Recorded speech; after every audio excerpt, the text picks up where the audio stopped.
দর্শক আমন্ত্রণ, যমুনা টেলিভিশন নিয়মিত আয়োজন 24 ঘন্টায় প্রেজেন্টেড বাই আকিজ শামসীন। আপনার সঙ্গে আছে মাহফুজ মিশা। আপনারা জানেন, বিশেষ করে জুলাই গণঅভ্যুত্থানের পর থেকেই সংস্কার নিয়ে নতুন নানা মুখে আলোচনা। সেই সংস্কার আসলে কতখানি হলো, অথবা সংস্কারের প্রত্যাশা এবং প্রাপ্তির মাঝে তফাৎ কতখানি, অথবা সারা পৃথিবীতে সংস্কার কিভাবে হয়, সংস্কারের কোনো আদর্শ মডেল রয়েছে কিনা, সব মিলিয়ে কথা বলতে চাই। আমরা কথা বলার জন্য আমার সঙ্গে স্টুডিওতে আছেন ফিনল্যান্ডের হেলসিঙ্কি বিশ্ববিদ্যালয়ের শিক্ষক জনাব মঞ্জুর আলম। স্যার, স্বাগত আপনাকে। আমাদের সঙ্গে আছেন সিনিয়র সাংবাদিক ও কলামিস্ট জনাব মাহবুব কামাল। মাহবুব ভাই, আপনাকেও স্বাগত।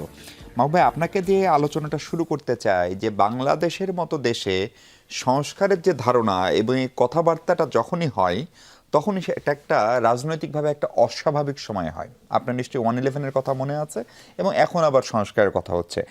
ফলে আমরা স্বাভাবিক সময়েও যে সংস্কার করা যায়, সেই ভাবনাটা আমাদের মাথায় আসে না কেন? নাকি এটা আসলে প্রায় অসম্ভব বাংলাদেশে? এটা তো ভেরি মাচ আন্ডারস্ট্যান্ডেবল। সেটা হচ্ছে যে এই সমস্ত সময় হয় কি, ক্ষমতাকে প্রলং করার একটা বাসনা থাকে। হ্যাঁ, তো আপনি যখন ক্ষমতাকে প্রলং করতে চাইবেন, তখন তো আপনাকে একটা এক্সকিউজ দাঁড় করাতে হবে। এই সংস্কারটা হচ্ছে excuse, nothing more nothing less. কারণ আমরা কি দেখলাম 5ই আগস্টের পরে? 5ই আগস্টের পরে যেমন ধরো 111-এর কথাই বলি। 111-এ একটা সেনাবাহিনী ব্যাক্ট একটা তত্ত্বাবধায়ক সরকার আসলো। তো তত্ত্বাবধায়ক সরকারের তো মানে সবখানেই তো এটা, যেমন পাকিস্তানের হোক বা যেখানে হোক, তত্ত্বাবধায়ক সরকার মানে এটা টাইম লিমিট হচ্ছে 3 months, 90 days। 90 days, but if not less. তো এখন 90 ডেজকে তাদের জন্য, যারা ক্ষমতায়, তাদের জন্য it was, the time was not enough মানে ফর দেম। তো ফলে তারা একটা ওই যে দুর্নীতি, কে কত টাকায় দুর্নীতি করছে, এই করছে সেই করে, অমুককে ধরো, আওয়ামী লীগ ধরো, বিএনপি ধরো, খালেদা ধরো, হাসিনা ধরো, এই করে করে করে একটা জটিল পরিস্থিতি তৈরি করে জিনিসটা প্রলং করা হলো। এইটা আরও বেশি প্রলং করতো যদি না, আমি ওটা ওইভাবে বলবো না, মানে মইনু আহমেদকে যদি প্রেশারাইজ করা না হতো। কে প্রেশারাইজ করছে আমি এটা বলতে চাই না। হ্যাঁ, প্রেশারাইজ করার ফলে তার যে প্রেসিডেন্ট হওয়ার খায়েশ অথবা আরও ক্ষমতা এনজয় করে, এটা আর করতে পারলো না। ইলেকশন দিয়ে সে সেফ এক্সিট নিয়ে চলে গেল। তো এইবারও তো আমরা দেখলাম 5ই আগস্টের পরে, সেটা হলো যে 5ই আগস্টের স্পিরিটটা কী ছিল? সেটা ছিল যে তিনটা ইলেকশন প্রহসনের হয়েছে। সো মানুষ ভোট দিতে চায়, মানুষ কথা বলতে চায়, একটা গুমট পরিস্থিতি ছিল। মানুষ একটা কী বলে ওপেন অ্যাটমসফিয়ার চাইছে আর কি।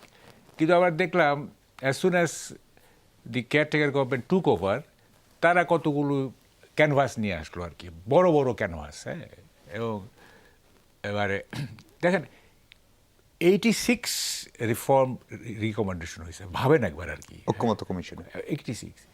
এবার এটা এটা এবার এত জটিল। আমি তো একটা টক শোতে বলছি যে চারটা সংস্কার ওয়াজ এনাফ ফর একটা হচ্ছে যে প্রধানমন্ত্রীর ক্ষমতা কমিয়ে দেওয়া, 2 নম্বর হচ্ছে 70 ক্লজকে রিভাইজ করা, 3 নম্বর হচ্ছে আপনার টেনিউর, যেটা 10 বছরের বেশি থাকতে পারবে না, আর 4 নম্বর হচ্ছে কনস্টিটিউশনাল যে বডিগুলি আছে সেগুলিকে এম্পাওয়ার করা এবং তাদেরকে ইন্ডিপেন্ডেন্ট, তারা যাতে প্রপারলি ফাংশন করতে পারে। এখন human right commission, anti corruption, PSC, অমুক, তো এরা যদি ইন্ডিপেন্ডেন্টলি মানে রাইটলি যদি এরা ফাংশন করতে পারে, তাহলে গভর্নমেন্টেরই প্রয়োজন পড়ে না, তাহলে সরকারের প্রয়োজন পড়ে না, তাই না? তো ফলে এই 4টা হলে এনাফ। জি। হ্যাঁ, কিন্তু দেখা গেল যে এই যে বিরাট ক্যানভাস, হ্যাঁ, জটিল করে ফেলা, এবং দেখেন এখন পর্যন্ত জিনিসগুলো সলভ হয়নি। হ্যাঁ হ্যাঁ, এটা একমাত্র উদ্দেশ্য হচ্ছে টু প্রলং করা। জি, আমি একটু প্রফেসর ডক্টর মঞ্জুর আলম, আপনার কাছে আসতে চাই যে এই জুলাই অভ্যুত্থান পরবর্তী যে সংস্কারের রূপরেখা বা স্বপ্ন বা আকাঙ্ক্ষা যাই বলি না কেন, এটা দুইটা জায়গা ছিল। একটা ছিল জন আকাঙ্ক্ষা, আর একটা হচ্ছে সরকারের উদ্যোগ। সরকার 6টি কমিশন করলো, তারপরে দীর্ঘ বৈঠক হলো দলগুলোর সঙ্গে। সেই সংস্কার গত 14 মাসে আসলে কতখানি কার্যকর হলো?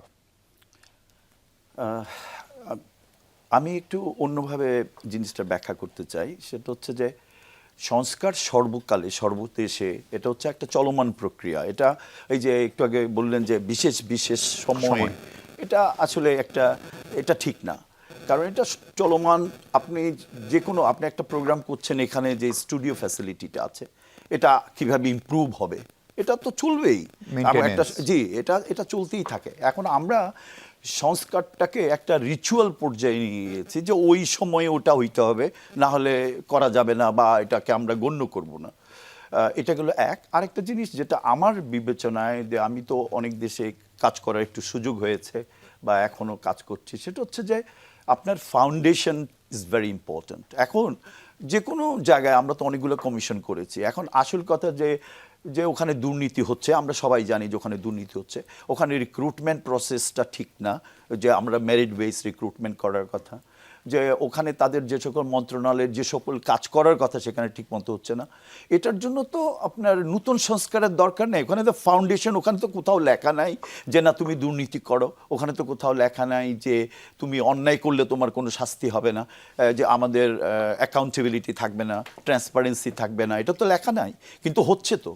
তা সুতরাং ফাউন্ডেশন, যে একটা বিল্ডিং আমি তৈরি করব, একটা সুন্দর ঘর তৈরি করব, ওর তো ফাউন্ডেশন ঠিক থাকতে হবে, এবং ওটার জন্য আসলে কোনো বিশেষ অবস্থার দরকার, আমাকে তো ওটা ঠিক করতে হবে প্রথমে, তারপরে আমি অন্য জিনিসগুলো দেখব। যেমন আপনি একটা বিল্ডিং চিন্তা করবেন যে আমি 100 তলার একটা বিল্ডিং বানাবো, এইরকম সুন্দর হবে, এইরকম হবে, সমস্ত ফ্যাসিলিটিস থাকবে, কাস্টমার সার্ভিস থাকবে, কিন্তু আপনার বেস লাইনটা তো ঠিক করতে হবে।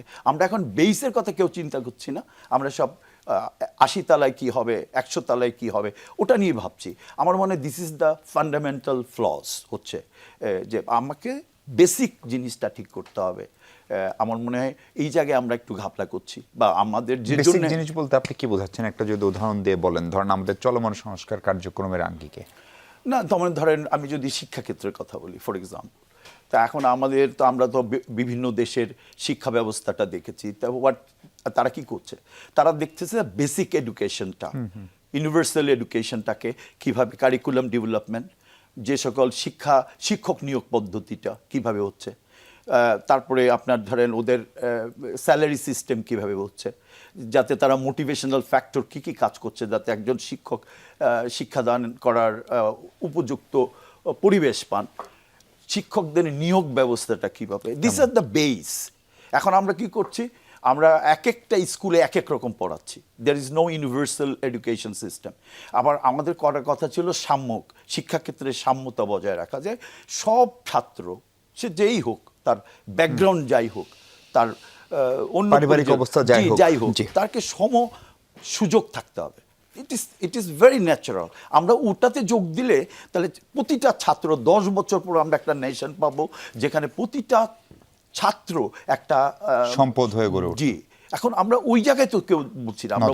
জি, আমি এই জায়গাটা একটু মাহবুব ভাই আপনার কাছে আসতে চাই, যে মঞ্জুর আলম যে জায়গাটায় নিয়ে গেলেন শিক্ষা খাতের সংস্কার, এবং শিক্ষা প্রতিষ্ঠানগুলো থেকেই কিন্তু আমাদের এই জুলাই আগস্টের যে গণ অভ্যুত্থানের সূচনা, সেটা শিক্ষা প্রতিষ্ঠান, চাকরি বিধিমালা, কোটা, সেখান থেকে উদ্ভব।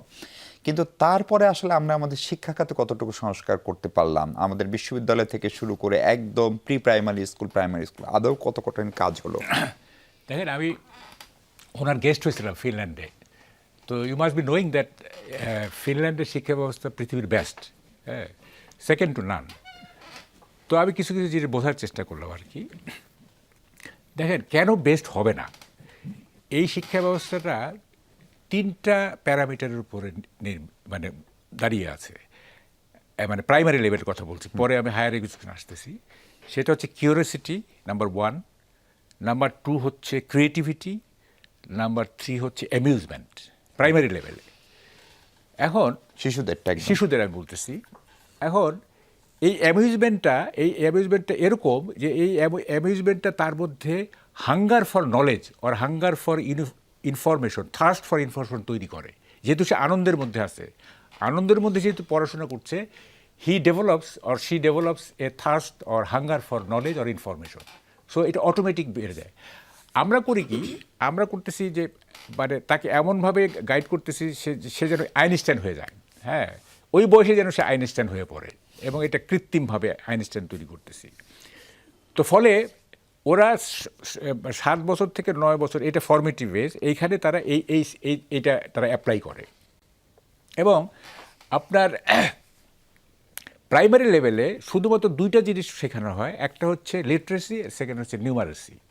তাকে অক্ষর জ্ঞান দেওয়া হয়, আর নিউমারেসি সংখ্যা তত্ত্ব বোঝানো হয়, বাকিটা সে নিজেই করে ফেলবে। এই 2টা জানা থাকলে he himself or she himself will develop.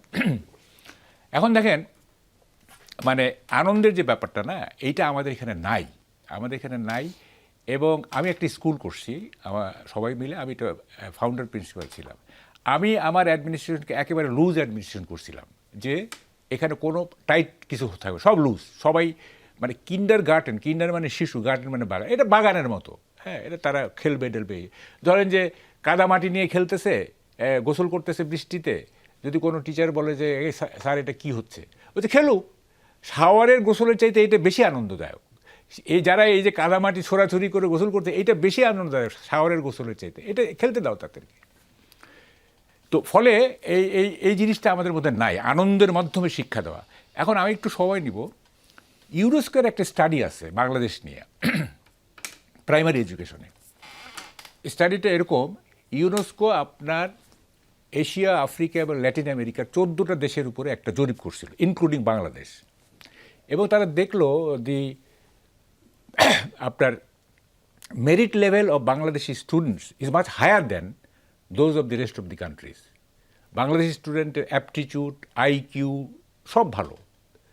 তো ওরা দেখতেছে যে আচ্ছা, এই 13টা দেশের চাইতে বাংলাদেশের ছেলেপেলের আইকিউ ভালো, অ্যাপটিটিউড ভালো, মেরিট লেভেল ভালো, তো এরা মাতৃভাষাটাও ঠিকমতো শিখতে পারে না, অথচ ওই 13টা দেশে তারা ফ্রম 3 to 5 ল্যাঙ্গুয়েজ শেখে। ঠিক, কেন এটা, মানে কি কারণে? যদি মেরিট লেভেল ভালো, তাদের শেখার কথা তো। তো তখন তারা 3টা জিনিস ডিটেক্ট করলো কি কারণে এটা, 3টা কারণ ফাইন্ড আউট করলো। জি, প্রথমটা হচ্ছে টিচার অ্যান্ড স্টুডেন্ট রেশিও। তোর ওয়েস্টে কি 1 teacher teachers 25 students, not more than that. আমার এখানে প্রাইমারিতে 100 teacher students are taught by a single teacher.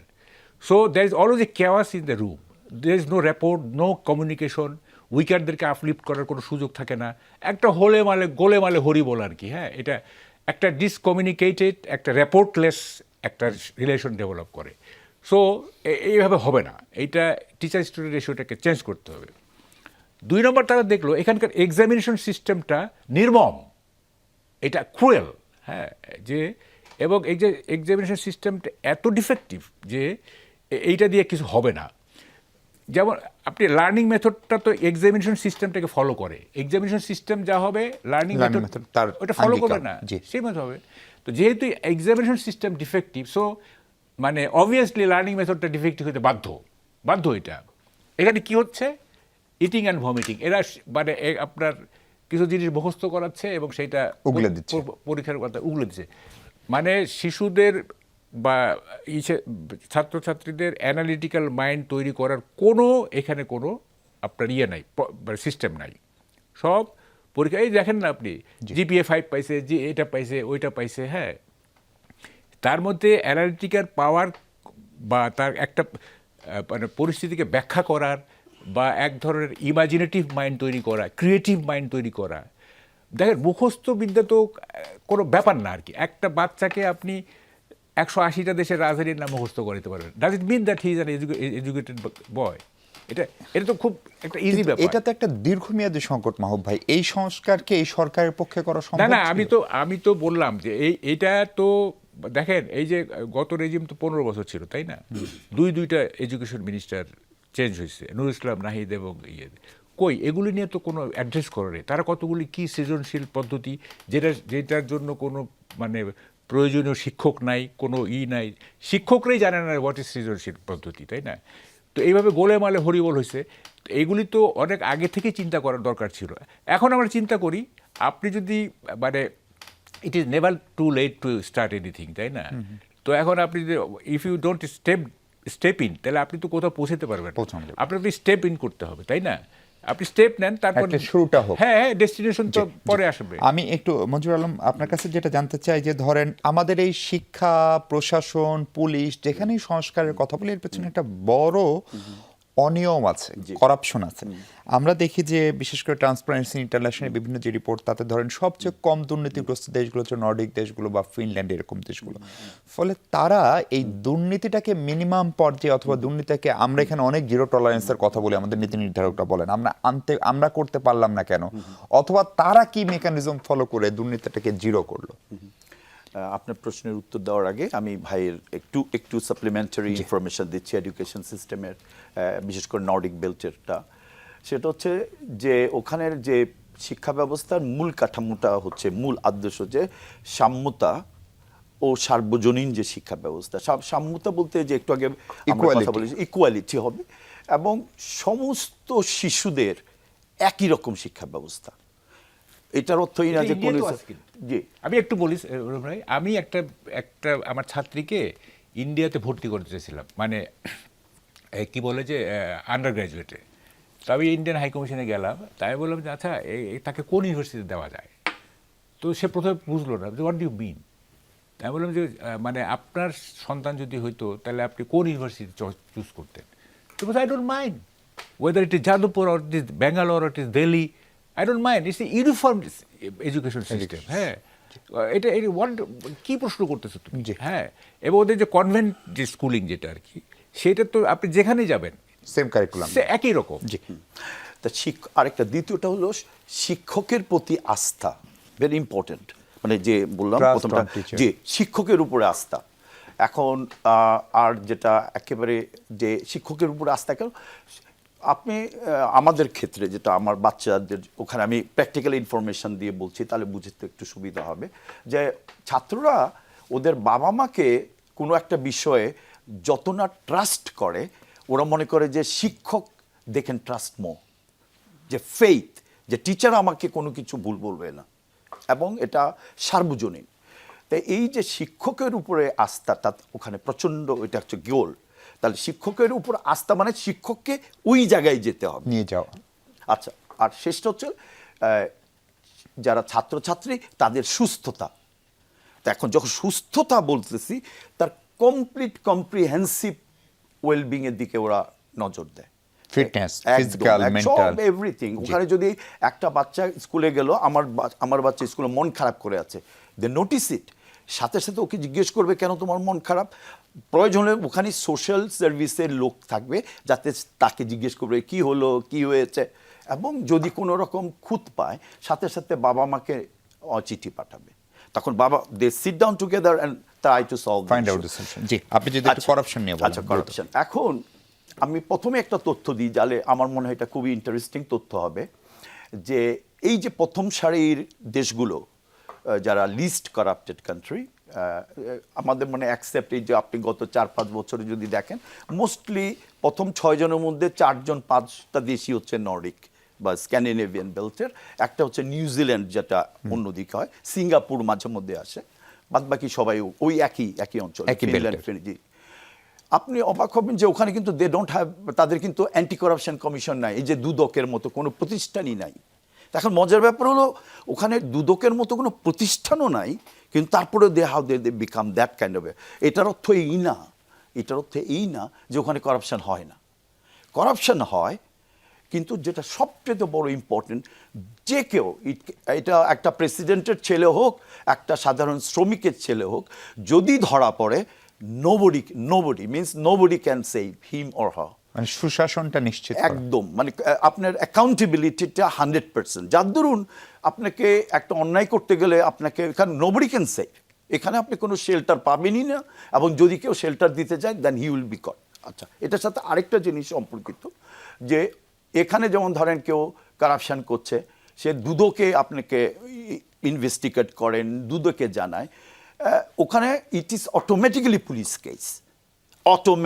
Police case, এর মধ্যে কোনো আর অন্য কোনো অর্গানাইজেশন নাই। আপনি পুলিশে ধরবে যে ওর হচ্ছে অটোমেটিক্যালি, আমি তো এখন দেখি, মানে বিদেশে থেকে খবর তো দেখি, তো আপনার ওরা জানলো একটা লোক, তার 1 কোটি টাকা থাকার কথা না, 1000 কোটি টাকার জিনিসপত্র আছে, সম্পদ, কিন্তু ওই সম্পদ তো ওর কাছেই আছে, তারপরে আবার ব্যাংকে টাকা আছে কয়েক হাজার কোটি টাকা, ওই টাকা পরে এসে আবার উঠায়ও নেয়। How it is possible? ওখানে তো আপনি যখনই ধরা পড়লো, ওই টাকা তো রাষ্ট্রের হয়ে গেল, রাষ্ট্রের, যতক্ষণ পর্যন্ত সে না প্রমাণ করতে পারে যে না আমি 5,000 কোটি টাকা এই 5 বছরে ন্যায্য তার ভিত্তিতে উপার্জন করেছি, ট্যাক্স দিয়েছি।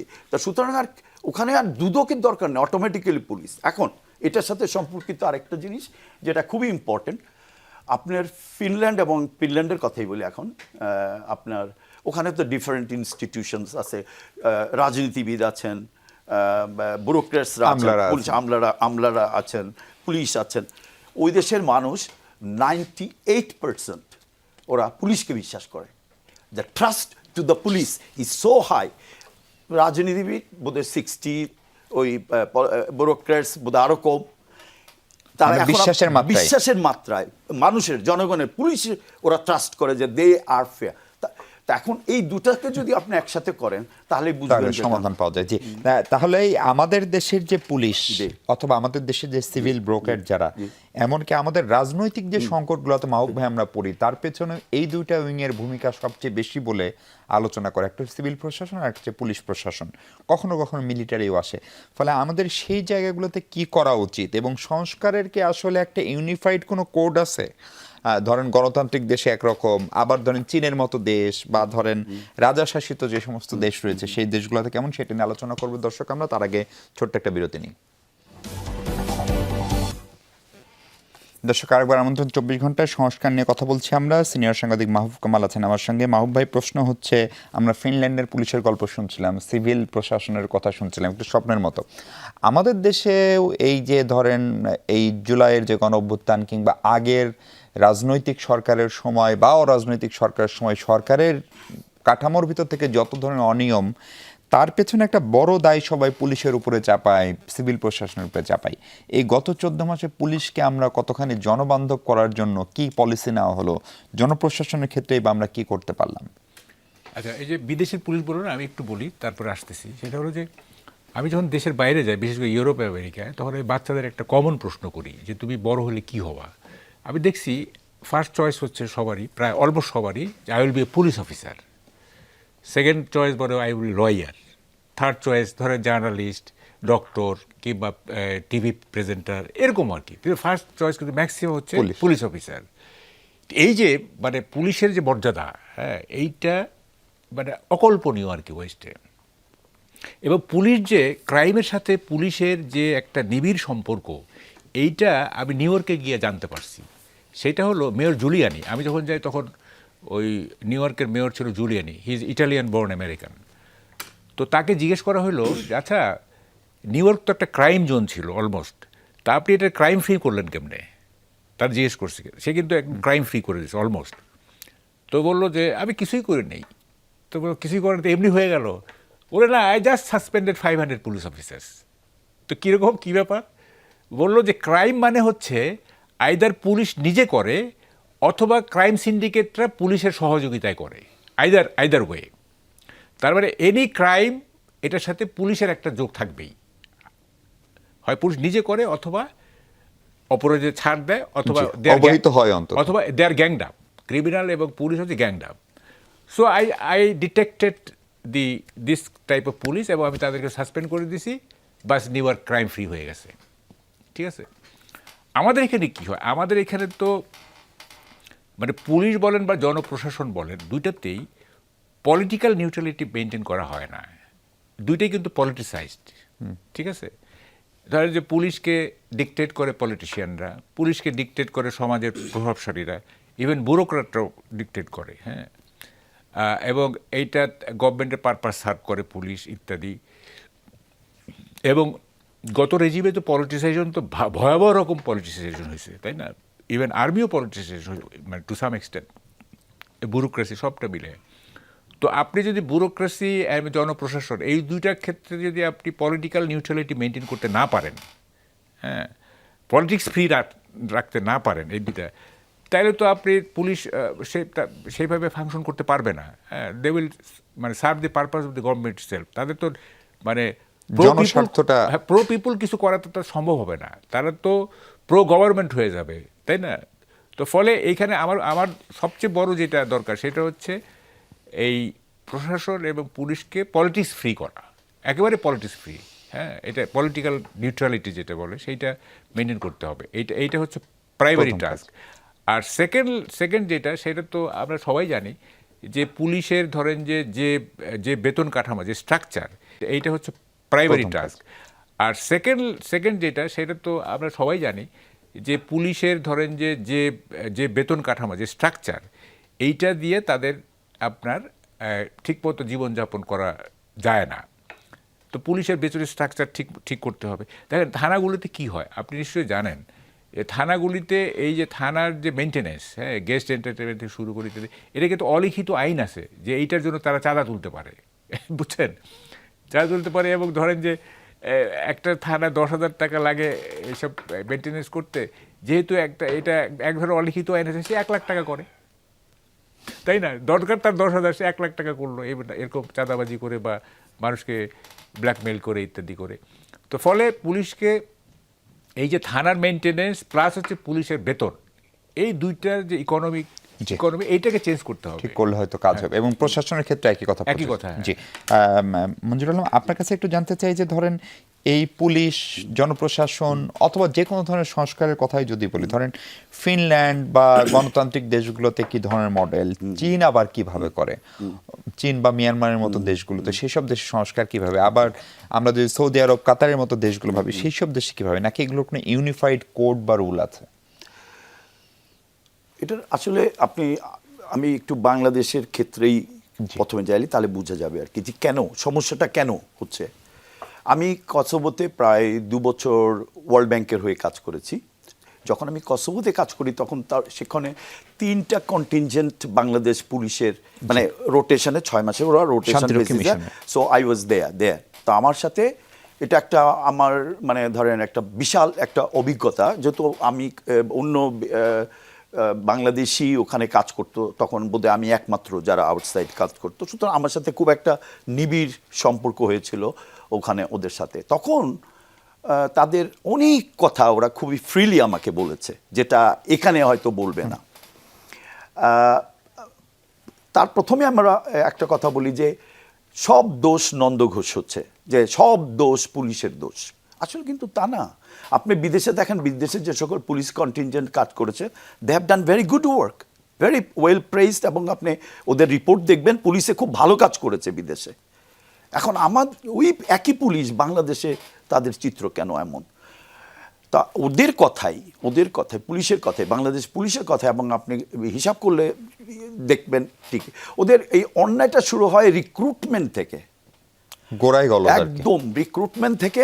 ধরেন 100 পুলিশ এক জায়গায় ওরা রিক্রুট করবে, ওখানে 1000 পুলিশের যারা তারা দাঁড়াবে, কিন্তু 100 পুলিশের আগে 250 পুলিশের রিকমেন্ডেশন লেটার চলে যায় ওখানে, যে মন্ত্রী বলেছেন এতজন, এসপি বলেছেন এতজন, রাজনৈতিক নেতা বলেছেন এতজন, ধরেন 100 নিবে, কিন্তু প্রায় 200 রিকমেন্ডেশন লেটার চলে যাচ্ছে এদেরকে রিক্রুট করতে হবে।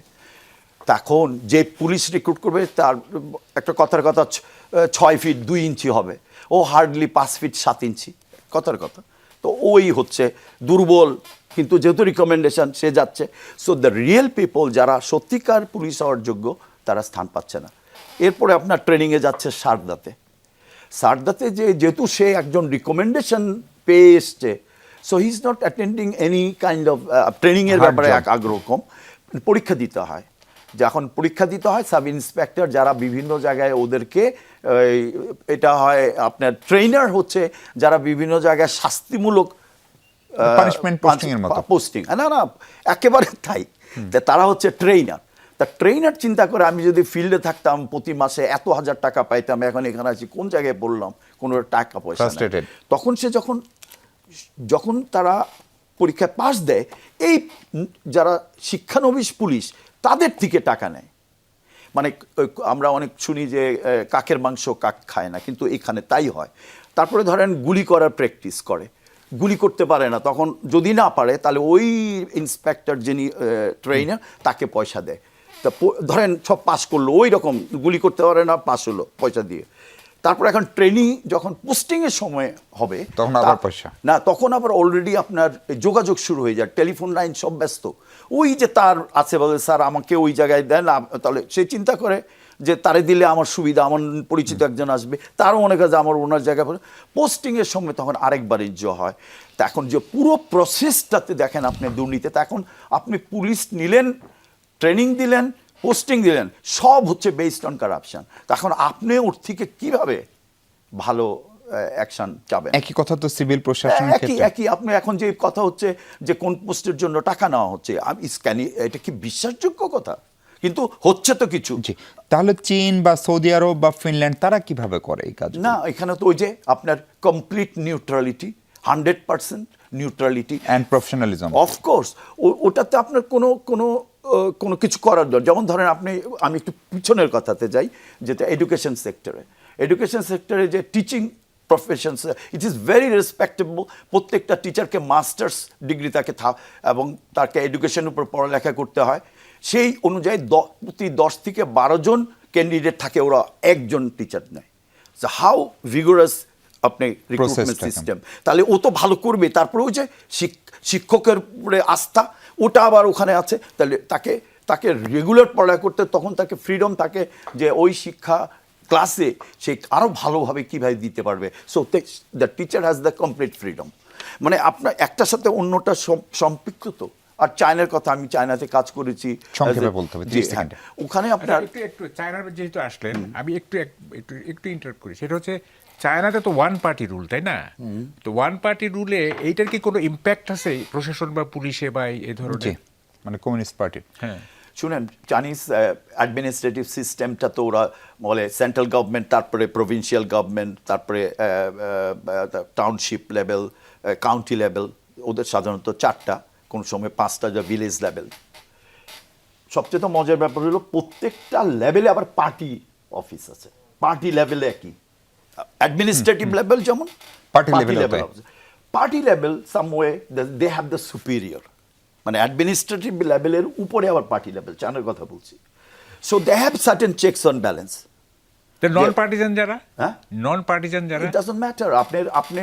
আপনার ওখানে যদি আপনার যে এই যে সিভিল সার্ভেন্ট, একটু বলি আমি, ধরেন যে দুইটা সিটিজেন, একটা পার্টিজান, একজন চায়না কমিউনিস্ট পার্টির সদস্য আর একজন কমিউনিস্ট পার্টি করে না, সেক্ষেত্রে কি মানে আপনার ডিসক্রিমিনেশন কাকে নেবেন? না, ডিসক্রিমিনেশন হবে না। ওরা চায় যে ওখানে, এটা একটা ভুল ধারণা, যদিও মানে যোগ্য লোকটাকেই নিতে চায়। যোগ্য লোকটাকেই পরিষ্কার, একদম পরিষ্কার।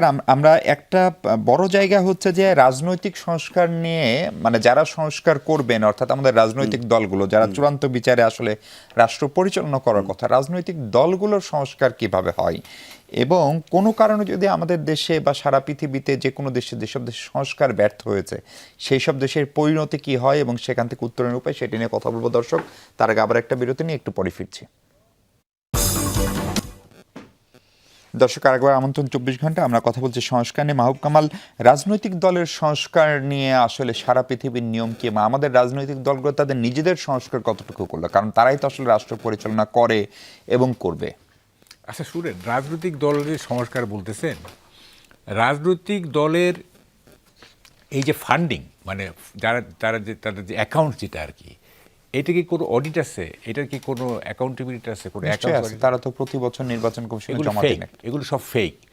We know all about it. একটা হচ্ছে পেপার ইয়ে, আর একটা হচ্ছে বাস্তব, দুইটা ডিফারেন্ট। পেপারে যে মানে ইন ব্ল্যাক অ্যান্ড হোয়াইট যেটা আছে, আর বাস্তবে যেটা সম্পূর্ণ ডিফারেন্ট। এবং পলিটিক্যাল পার্টি আপনার যেমন একটু বলি আর কি, এই শফিক রহমান সাথে একবার শেখ হাসিনা দেখা হয়েছিল লন্ডনে। তো শেখ হাসিনা শফিক রহমানকে জিজ্ঞেস করে, খুব তো ভালো আছেন? আমি ভালো আছি, আমাকে বের করে দিল এর সাথে, আমি ভালো আছি। আপনি এত বড় একটা দলের ফান্ড হ্যান্ডলিং করেন, যার কোনো অ্যাকাউন্ট নাই, অডিট নাই, মানে এটা হিউমার করে আর কি, আর আপনি বলতেছেন যে আমি ভালো আছি। পলিটিক্যাল পার্টির এই যে অর্থায়ন প্রক্রিয়া, এইটি তো স্বচ্ছ না, ওইখানেই তো তারা ডিসঅনেস্ট। তো একটা ডিসঅনেস্ট লোক কীভাবে আপনি প্রো পিপুল কাজ করবে আপনি বলেন? হ্যাঁ, মানে যে আর্থিকভাবে করাপ্ট, সে পলিটিক্যালিও করাপ্ট হবে, সে ফিলসফিক্যালি করাপ্ট হবে, সে অল রেসপেক্ট করাপ্ট হবে, তাই না? তা আপনাকে তো ওই জায়গাটা আগে হাত দিতে হবে। আপনার যে অর্থায়ন বা ফান্ডিং কোত্থেকে টাকা আসলো, কীভাবে খরচ হয়, এটার একটা অ্যাকাউন্টস হবে, এটার অডিট হবে, এটা করিতে হবে। এটা হলো একটা। আরেকটা হচ্ছে যে আপনার দলের ভেতর, কোনো দলের ভেতর তো মানে ডেমোক্রেটিক প্রসেস নেই দলের ভেতরে। আমি দেশে গণতন্ত্র প্রতিষ্ঠা করতে চাচ্ছি, অথবা আমার নিজের দলে কোনো গণতন্ত্র নেই। আপনি দেখছেন এই যে ডাইনেস্টিক পলিটিক্স যেটা আর কি, মানে Sheikh Hasina, as long as Sheikh Hasina is alive, she will remain as a party chief. As long as Khaleda Zia is alive, she will remain as a party chief. তো তো এই ডাইনেস্টি রুল এখানে মানে ডেমোক্রেটিক পদ্ধতিতে লিডার নির্বাচন করা, সব কনফারেন্সে আমরা দেখি যে সব রাজনৈতিক দলের কনফারেন্স আগে থেকে ডিসাইড করা থাকে, হ্যাঁ, ডিসাইড করা থাকে, এবং ওখানে এক ধরনের বকারি হয়, এক ধরনের চালাকি হয় ইত্যাদি হয়। তারপর দেখা যায় যে হ্যাঁ শেষে কি হয় যে ঠিক আছে এত গ্যাঞ্জাম যখন এই সভানেত্রী বা চেয়ারপারসন ডিসাইড করবে, উনি ডিসাইড করবে, এটা কিন্তু আগেই ডিসাইড করা থাকে, ওখানে খামাখা একটা প্লে হয় আর কি। হ্যাঁ, তো এই জিনিসগুলো তো প্রথম কথা হচ্ছে যে আমি অর্থনৈতিকভাবে স্বচ্ছ কিনা। দেখেন অর্থনৈতিকভাবে যে স্বচ্ছ বুঝতে হবে সেই লোকটা বেসিক্যালি ভালো, সেই লোকটা বেসিক্যালি ভালো, হ্যাঁ, যদি টুকটাক হইতে পারে কিন্তু তার ভালো, সেই জায়গাটা তো আপনি তো ডিসঅনেস্ট। জি মঞ্জুর ভাই, আপনার কাছে প্রশ্ন হচ্ছে যে ধরেন এই রাজনৈতিক দলগুলো সংস্কার না হলে, কারণ তারাই তো রাষ্ট্রীয় সংস্কার প্রাতিষ্ঠানিক সংস্কার করবে, সেইটা আসলে কতখানি কাজে দেবে বা এফেক্টিভ হবে? আমি ওটাকে একটু অন্যভাবে বলছি এই জন্য যে আমাদের একটা বিশাল একটা সুযোগ ছিল, মানে আপনি যে রাজনৈতিক দলগুলোর স্বচ্ছতা, জবাবদিহিতা এবং যে জনগণের প্রতি যে তাদের দায়বদ্ধতা করার। আমি রেসপেক্ট নিয়ে with due respect to professor Ali Riaz সাহেবের কাছে যে সম্প্রতি আপনার যে ঐক্যমত কমিশনের যে বিশাল রিপোর্ট হয়েছে, এখন আমি একটু আমার মতো যারা প্রবাসী থাকে তাদের মধ্যে একটা কি বলবো, একটু চিন্তা করছি যে কেন এরকম, মানে এটাকে এত কঠিন করা হলো কেন। আমি যেটা মনে করি যে এটার যে সারাংশ যদি হতে পারত, আধা পৃষ্ঠার একটা সারাংশ, আধা পৃষ্ঠার সারাংশতে যদি ওটা বর্ণনা করা থাকতো যে আমরা সকল দল ঐক্যমতে পৌঁছাচ্ছি যে কোনো লোক যদি কারাপশন বা দুর্নীতিতে জড়িয়ে পড়ে, আমরা কোনো দল ওই লোককে আমাদের দলে নিব না। কোনো লোক যদি খাদ্যে ফরমালিন দেয় তাহলে আমরা ওই লোককে আমাদের দলে নিব না। কোনো লোক যদি দুর্নীতি করে টাকা বিদেশে পাঠায়, আমরা ওই লোকের স্থান আমাদের দল। এরকম ধরেন সবগুলা ইম্পর্টেন্ট, ওষুধে যদি ভেজাল করে যেখানে মানুষ মারা যাবে, আমরা ওই লোককে আমরা দলের কোনো শেল্টার দিব না। 10টা কি 15টা স্রেফ 10টা কি 15টা ক্ষেত্রে রাজনৈতিক দলগুলোকে পাঠাবে, তোমরা কি রাজি আছো না? না, হ্যাঁ না। যদি না হয় প্রেস কনফারেন্স করে বলবে যে ওই দল বলতেছে যে দুর্নীতিগ্রস্ত লোককে আমরা বলেছি যে তোমরা দলে স্থান দিবা না, ওরা বলতেছে যে না, মানে তার মানে ওরা নিতে রাজি। এটা জনসম্মুখে যাবে। এখন গ্রামের কৃষক, এই যে বিশাল রিপোর্ট, একটা আমাদের 82% লোক গ্রামে থাকে, কৃষক শ্রমিক এরা আছে। এই যে বিশাল ঐক্যমত হলো, আমি তো বুঝি না ওনারা কি বুঝবে। তো এই যে সাধারণ ছোট ছোট তখন যদি ওরা নিত, তাহলে গ্রামের কৃষক বলতো তুমি না বলছিলা যে ওরে নিবা না, এখন নিছো কেন?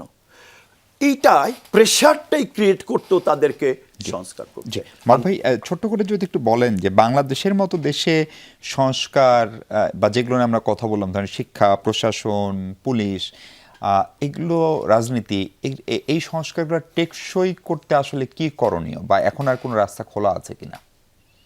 দেখেন, প্রথম শর্তটাই হচ্ছে যে রাজনৈতিক দলগুলোর মধ্যে রাজনৈতিক সংস্কৃতি কতটা আছে, দ্যাট ম্যাটার্স। আপনার পলিটিক্যাল কালচার যদি ঠিক থাকে তাইলে কিন্তু কোনো সমস্যা, আমাদের কিন্তু কোনো রাজনৈতিক সমস্যা নাই, আমি বারবার বলতেছি, আমাদের সমস্যা কালচারাল, এবং কালচারাল প্রবলেম থেকে রাজনৈতিক সমস্যাগুলো তৈরি হয়। একটা উদাহরণ দেয়, যেমন দুই নেত্রী কথা বলতো না, ঠিক আছে, 30 বছর কথা বলে নাই, এটা কি political problem? It's a cultural problem. তাহলে এই যে এই কালচার, এই দুই নেত্রী যেহেতু কথা বলতো না, সেহেতু অনেক প্রবলেম তৈরি হয়েছে। কথা বললে তো এইটা টেবিলে বসে রিজলভ করা যেত, তাই না? তাহলে এই সমস্যাগুলির উৎপত্তি কোত্থেকে? কালচারাল সংকট থেকে তো উৎপত্তি। কথা বলে তো আর কোনো সমস্যা হইতো না, তাই না? কোনো না কোনোভাবে রিজলভ হইতো। ওয়েস্টে কি হয়? ওয়েস্টে তো কোনো বিরোধী দল বলতে, আমি একটা জিনিস বলতে ভুলে গেছি তখন, আমাদের দেশে যদি বিরোধী দলের মর্যাদা, ডিগনিটি, অধিকার যদি নিশ্চিত করা যায়, হ্যাঁ, বিরোধী দলের, তাইলে কিন্তু 50% ব্যাটল ইজ ডান। আমাদের প্রবলেমটা কি? Winner takes all. বাইরে কি হয়, বিরোধী দল এবং সরকারি দলের মধ্যে কোনো পার্থক্য নাই, হ্যাঁ, শুধু নোমেনক্লেচারে পার্থক্য। এছাড়া কোনো পার্থক্য, everybody enjoy same dignity, same right, same আর কি, ব্যবসা বাণিজ্য, চাকরি বাকরি সব ক্ষেত্রে। আমাদের এখানে যেহেতু উইনার টেক্স অল, বিরোধী দলকে চাপের মধ্যে রাখা হয়, ফলে এই সংকটগুলি দেখা দেয়। এখন বিরোধী দলের লোকরা যদি ব্যবসা করতে পারতো ঠিক মতো, তারা যদি সোসাইটি মানে সব জায়গায় মানে রাষ্ট্রীয় প্রোগ্রামগুলিতে এন্টারটেন হইতো সেভাবে, তাইলে তো এইসব গ্যাঞ্জাম করতো না, তাই না? সো আপনি রাজনীতিটা ঠিক করতে গেলে বিরোধী দলের মর্যাদা, এটা কিন্তু কেউ বলতেছে না, আমি এক জায়গায় একটা শোতে বলছি, এত কিছু না করে বিরোধী দলের মর্যাদা ঠিক করেন, বিরোধী দলের অধিকারটা ঠিক করেন, হ্যাঁ, তাইলে শুধু সম্মান না, অধিকারও, তাহলে 50% ব্যাটল ইজ ডান। তো এখন যেটা কি জানি বলতে, এটা শেষ করে দিই লাইনটা। টেকসই করতে কি করে? টেকসই করতে গেলে আপনাকে you must have a cultural standard. Manju ভাই, আপনি কি এখানে একটু যোগ করবেন যে যেটুকু সংস্কার হলো বা যেটুকু শুদ্ধাচারের দিকে এগোনো যায় সেটা টেকসই হয় না, আমাদের বারবার শুরু থেকে শুরু করতে হয়, এটা করার জন্য কি জরুরি? 1 মিনিটে যদি বলেন। সেটা হচ্ছে আপনার যে কন্টিনিউইটি, আপনি যেখানে যাচ্ছে আমরা যেন পরবর্তী যেই সরকারই আসুক না কেন সেটাকে আপনি বাদ দিবেন না, কারণ এখন আমরা তো অনেক কিছু এগ্রি করেছি এবং আমার মনে হয় যে তারা অনেক কিছু ভালোই হয়েছে, তা আমরা ভালোকে কেন আপনি বাদ দেব? মূল সমস্যাটা হচ্ছে স্বচ্ছতা ও জবাবদিহিতা। এই জিনিসটা যদি আমরা এস্টাবলিশ করতে পারি, এটা কিভাবে করব, সেটাকে আইন করে করা হবে না কি আপনার ওই যে কালচারের কথা বলেন কালচারাল রিফর্মসের মাধ্যমে করা হবে, সেটা বড় কথা বলতে হচ্ছে স্বচ্ছতা থাকতে হবে এবং অ্যাকাউন্টেবিলিটি থাকতে হবে, সেটা সর্বক্ষেত্রে। জি, অনেক ধন্যবাদ আপনাদের দুজনকে। দর্শক, এই ছিল আলোচনা, ভালো থাকবেন সবাই, সঙ্গে থাকার জন্য অনেক ধন্যবাদ।